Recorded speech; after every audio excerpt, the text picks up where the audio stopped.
Hello! Welcome back to Telugu వెలుగు YouTube channel. ఈరోజు ఈ వీడియోలో మనము తెలంగాణలో టెట్ అయితే జరుగుతుంది కదా! నిన్న మ్యాథ్స్ పేపర్ 2 వాళ్ళకైతే ఎగ్జామ్ జరిగింది. వాళ్ళకు వచ్చినటువంటి తెలుగు ప్లస్ సైకాలజీ బిట్స్ అయితే ఈ వీడియోలో చూద్దాము.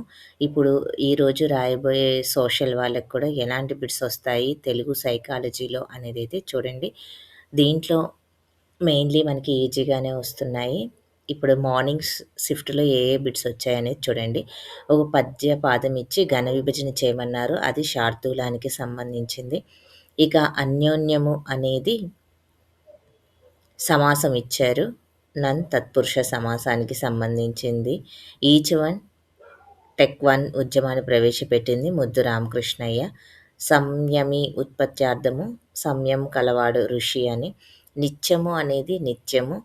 ఇక మహాలక్ష్మి ముచ్చట్లు రేడియో ధారావాహిక నడిపించింది ఎవరు అనేది పురస్కారం వచ్చింది కదా ఆమెకి పాకాల యశోదారెడ్డి. కనకాచలం అనేది కనక ప్లస్ ఆచలము సవర్ణ దీర్ఘ సంధి. నవ్వుల పడవలో తూలుతూ పోవడం అనేది ఒక అలంకారం అయితే ఇచ్చారు. అది రూపకలంకారము. ధృతి అనే దానికి నానార్థము, ధైర్యము, సంతోషము అనేది ఒక నానార్థం అయితే రావడం అయితే జరిగింది. తెలంగాణలో ప్రసిద్ధ వీరగాథ పండుగ అనేదైతే ఇచ్చారు. సమ్మక్క సారక్క. ఇక సహజ పండితుడిగా ప్రసిద్ధి చెందిన కవి ఎవరంటే పోతన. ఇక దాశరథి రంగాచార్య గారి ఏ రచనకు రాష్ట్ర సాహిత్య అకాడమీ అవార్డు లభించిందంటే చిల్లర దేవుళ్ళకి లభించింది. ఇక మనకి సైకాలజీలో వాదాలు ఉన్నాయి కదా! వాదాలను జతపరచమని అయితే ఇచ్చారు.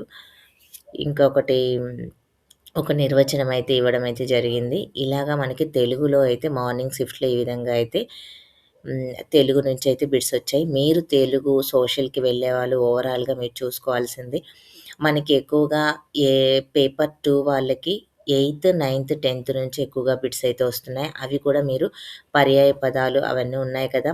ఎక్కువగా గ్రామర్ అన్ని టాపిక్స్‌ని అయితే టచ్ చేస్తున్నారు. అన్ని టాపిక్స్‌ని అయితే చూసుకోండి. ప్రతి సెషన్‌లో ఒక వీరగాథకు సంబంధించినది ఒకటైతే అడుగుతున్నారు ప్రసిద్ధి చెందింది. తెలంగాణ పదం కూడా అడిగారు.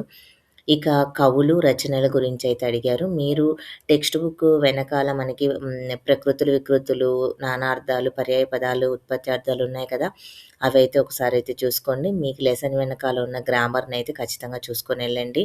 మీరు తెలుగులో అయితే 30కి 30 తెచ్చుకోవడానికి ప్రయత్నం చేస్తే మిగతా సబ్జెక్ట్స్‌లో కొంచెం టఫ్ వచ్చినా గానీ మంచి స్కోర్ అయితే వస్తుంది టెట్. ఇక తెలుగు ఓవరాల్‌గా కవి పరిచయాలు ప్లస్ బిరుదులు, రచనలు అడుగుతున్నారు. పాఠము, ప్రక్రియ అడుగుతున్నారు. ఇక మనకి గ్రామర్ నుంచి మీకు తెలిసినవే అన్నీ ప్రకృతులు, వికృతులు, నానార్థాలు అన్నిటి నుంచి అయితే బిట్స్ అయితే వస్తున్నాయి. సందులు, సమాసాల నుంచి ఈజీగానే వస్తున్నాయి. ప్లస్ ఘన విభజన ఇస్తున్నారు. ఇంకొకటి మనకి జాతి పద్యాలు, ఉపజాతి పద్యాలు ఉన్నాయి కదా! వాటి నుంచి కూడా అడుగుతున్నారు. తేటగీతి లక్షణాలు ఏంటి అని అయితే అడుగుతున్నారు. ఆట వెలది అడిగారు నిన్న. ఈరోజు తేటగీతినైతే అడగడం అయితే జరిగింది. ఈ విధంగా అయితే తెలుగు నుంచి అయితే వస్తున్నాయి. ఇక చూడండి మార్నింగ్ షిఫ్ట్‌లో ఇది వికాస కృత్యాలు సైకాలజీ నుంచి వికాస కృత్యాలను ప్రతిపాదించింది ఎవరన్నారు? Robert having host. పెరుగుదల, వికాసం నుంచి అయితే ఖచ్చితంగా 2 బిట్ల దాకా అయితే వస్తుంది. మీరు ఈ చాప్టర్‌నైతే చూసుకోండి. ఇక ప్రజ్ఞ చూడండి. ప్రజ్ఞలో ఉద్వేగ ప్రజ్ఞ గురించైతే అడుగుతున్నారు. స్మృతి గురించి కూడా ఒక బిట్ అయితే రావడం జరిగిందని చెప్పారు. ఇక వికాస సిద్ధాంతాల మీద కూడా మనకి ఇచ్చి జతపరచుము అని అయితే అడుగుతున్నారు. సైకాలజీలో ఎక్కువగా అప్లికేషన్ టైప్ బిట్స్ అయితే వస్తున్నాయి. ఓవరాల్‌గా ఇప్పుడు పేపర్‌లో తెలుగు పేపర్ అయితే ఈజీగా ఉంటుంది. సైకాలజీ మాత్రం కొంచెం కష్టంగా అయితే ఉంటుంది. పియాజే సంజ్ఞానాత్మక సిద్ధాంతాలు, వికాసం. ఇక ఆర్‌టీఈ 2009 నుంచి కూడా ప్రతి సెషన్‌లో ఒక బిట్ అయితే వస్తుంది. ఈ టాపిక్‌ని మీరు ఖచ్చితంగా చూసుకొనైతే వెళ్ళండి. ఈ అభ్యసన బదలాయింపు నుంచి కూడా ఒక బిట్ అయితే ఖచ్చితంగా వస్తుంది. కాబట్టి ఈ టాపిక్ ప్లస్ ఆర్‌టీఈ టాపిక్‌ని చూసుకొనెళ్ళండి. ఇక వికాస దశలు మనకి పూర్వ బాల్య దశ, నైతిక వికాస దశల నుంచి ఒక బిట్ అయితే కంపల్సరీగా ప్రతి సెషన్‌లో వస్తుంది. ఈ 3 బిట్లు మీరు చూసుకోండి. పియాజే సంజ్ఞానాత్మకంకి సంబంధించింది. ఇక్కడ పెరుగుదల, వికాసానికి సంబంధించి ఒక బిట్ ఖచ్చితంగా వస్తుంది. రక్షక తంత్రాల నుంచి కూడా మనకి బిట్లయితే వస్తున్నాయి. మీరు ఈ టాపిక్స్‌నైతే ఖచ్చితంగా చూసుకోండి. 'బండుగా' నుంచి, 'చామ్స్కీ' నుంచి, 'వైగోట్స్కీ' నుంచి ప్రతి సెషన్‌లో ఒక బిట్ అయితే వస్తుంది. మీరు ఆ టాపిక్‌ని క్లియర్‌గా చదువుకోండి. అంటే వాళ్ళు రచించిన రచనలు, వారు ప్రతిపాదించిన సిద్ధాంతాలు ఇవి మీరు చదువుకోండి. వీటి నుంచయితే ఖచ్చితంగా బిట్స్ అయితే వస్తున్నాయి. ఇక నెక్స్ట్ ఆఫ్టర్‌నూన్ సెషన్‌లో ఇవి నిప్పులో పడి తెలుగు చూడండి. నిప్పులో పడితే కాలు కాలుతుందనేది చేకాను ప్రాసాలంకారము మనకు తెలుగులో ఈజీగానే వస్తున్నాయి. ఇవైతే బిట్స్ మీరు చూసుకోండి. మరణము అనేది మత్తి అనేది వికృతి. ఉడుపులు పర్యాయ పదము, గుడ్డలు, పుటములు, బట్టలు అనేవి. తమ్ము కుర్రలు అనేది ఒక విశేషణ ఉత్తరపద కర్మధారయ సమాసం గురించయితే ఇచ్చారు. గజరాజ సంధి కూడా ఇచ్చారు. ఇది చూడండి గూడూరు సీతారాం యొక్క జన్మస్థలం అయితే అడిగారు. మేనత్త అనేది సంధి అయితే అడిగారు.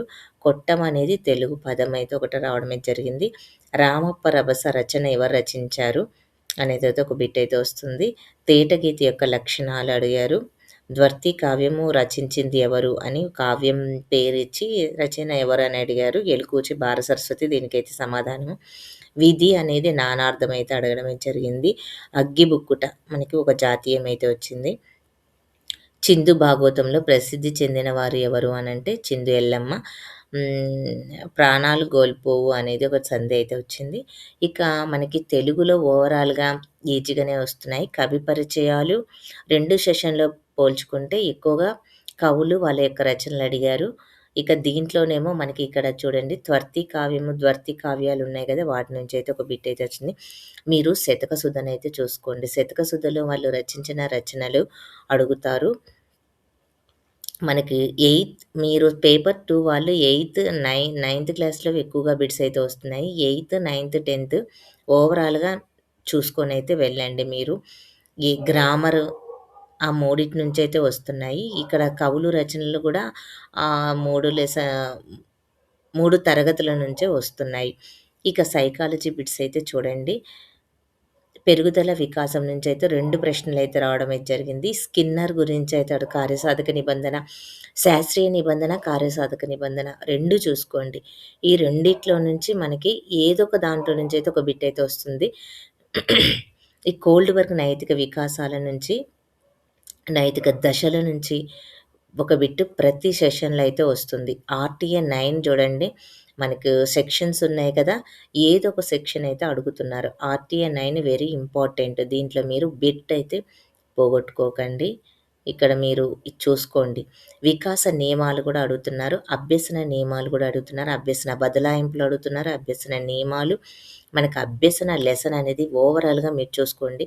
అన్నీ ఇంపార్టెంట్‌గా ఇక్కడ మనకి బదలాయింపుల నుంచి బిట్లయితే వస్తున్నాయి. అభ్యసన వక్రరేఖల నుంచి బిట్స్ అయితే వస్తున్నాయి. ఇక స్మృతి నుంచి బిట్స్ అయితే వస్తున్నాయి. ఈ ఇవైతే చూసుకోండి. వైగాట్స్‌కి, చామ్స్కీ గురించి ఇక మీకు చెప్పాను గదా! వాటి నుంచి కూడా బిట్స్ అయితే వస్తున్నాయి. ప్రేరణ నుంచయితే ఒక బిట్ అయితే వచ్చింది. రక్షక తంత్రాల నుంచయితే ఒక బిట్ అయితే వస్తుంది. ఇక్కడ జోక్యరహితంకి సంబంధించిందొకటి. ఇక్కడ మనకి ఎన్‌ఈపీ 2005 ఉంది కదా! దాని నుంచి కూడా మనకి బిట్స్ అయితే వస్తున్నాయి. 2005ది. మీరైతే ఇది చూసుకోండి. ఇక ఓవరాల్‌గా మనకి ఇంతవరకైతే మార్నింగ్, ఆఫ్టర్‌నూన్ సెషన్‌లో బిట్స్ ఇవి. సైకాలజీ, తెలుగుకి సంబంధించి. ఇప్పుడు సోషల్ రాసే వాళ్ళకైతే యూజ్‌ఫుల్ ఉంటుంది. ఈ టాపిక్స్‌నైతే మీరు వెళ్ళేటప్పుడు చెక్ చేసుకొనైతే వెళ్ళండి. ఇక మీకేమైనా డౌట్ ఉంటే కామెంట్ సెక్షన్‌లో కామెంట్ అయితే చేయండి. కొంచెం లేట్ అయినా సరే నేనైతే ఈ బిట్స్ అయితే ఏ రోజు ఆ రోజునైతే పెడుతూ ఉంటాను. మీరు ఛానెల్‌ని అయితే సబ్స్క్రైబ్ అయితే చేసుకోండి ఫస్ట్ టైమ్ చూస్తున్న వాళ్ళు. వీడియో నచ్చితే లైక్ చేయండి. షేర్ అయితే చేయండి. టెట్ డీఎస్‌కి సంబంధించినవి నేను సోషల్‌వి, సైకాలజీ, తెలుగు బిట్స్ అయితే అప్‌లోడ్ అయితే చేశాను. ప్రీవియస్ పేపర్స్ వాటిని చూసుకొని ఎళ్ళండి. వాటిల్లో నేను ఏ టాపిక్స్ చదవాలి, ఏవి ఇంపార్టెంట్ అనేవి కూడా చెప్పాను. వాటిని చూసుకొని ఎళ్ళండి. మీకు మంచి మార్క్స్ అయితే వస్తాయి. అవి కూడా ప్రాక్టీస్ అయితే చేయండి. ఎక్కువగా ప్రీవియస్ పేపర్స్ నుంచే బిట్స్ అయితే వస్తున్నాయి. చూసుకోండి. టెట్ రాసే వాళ్ళందరికీ all the best. Thank you.